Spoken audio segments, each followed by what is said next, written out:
Hey guys, today I want to show you how to set environment variables. Well, what is that?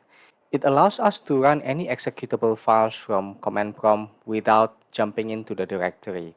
So let's say for example, we have any executables like you may have Python, you have C++, you have anything basically.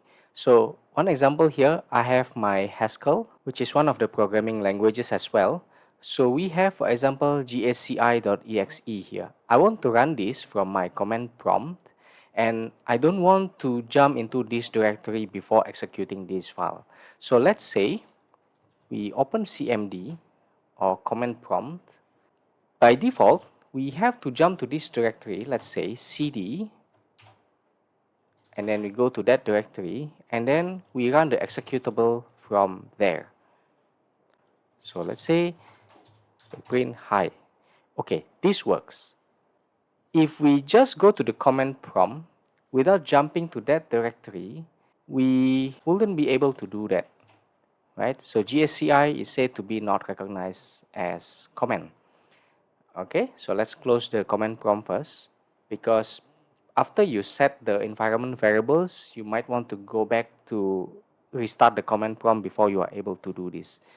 So how to do that is by going to environment variables. There are two types of environment variables, which is the systems one or your accounts one. So if you have access to the admin in your laptop, then go ahead to click the system one. Or if it is a corporate laptop, you might not have the access to admin, then you go click your account. So let's go to the system, for example.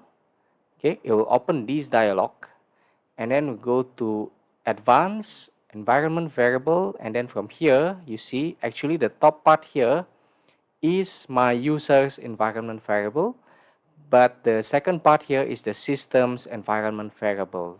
So you might want to go to the path here or to the path here. So this is the systems one. So actually they both serve the same purpose. So if you are logged in to only this user in your laptop, it's okay to just choose the top part. Okay, now you go to the path here. You see these are the already enabled environment variables for my laptop. So I will take this directory. So typically the executables of your program will be located either in the root directory of the program or inside the bin or the binary folder. So I'll be taking this one and then put it just below here. Okay, there you go. Click OK, OK, OK. And then if you have your command prompt running, you need to restart that first. Okay, go back to command prompt, and then without jumping to that directory, now I can be from anywhere. So type in your executable file with the same name. You don't need the exe for this. Okay, so from here you can do your stuffs. Okay, that's all for today. Thank you guys. Subscribe.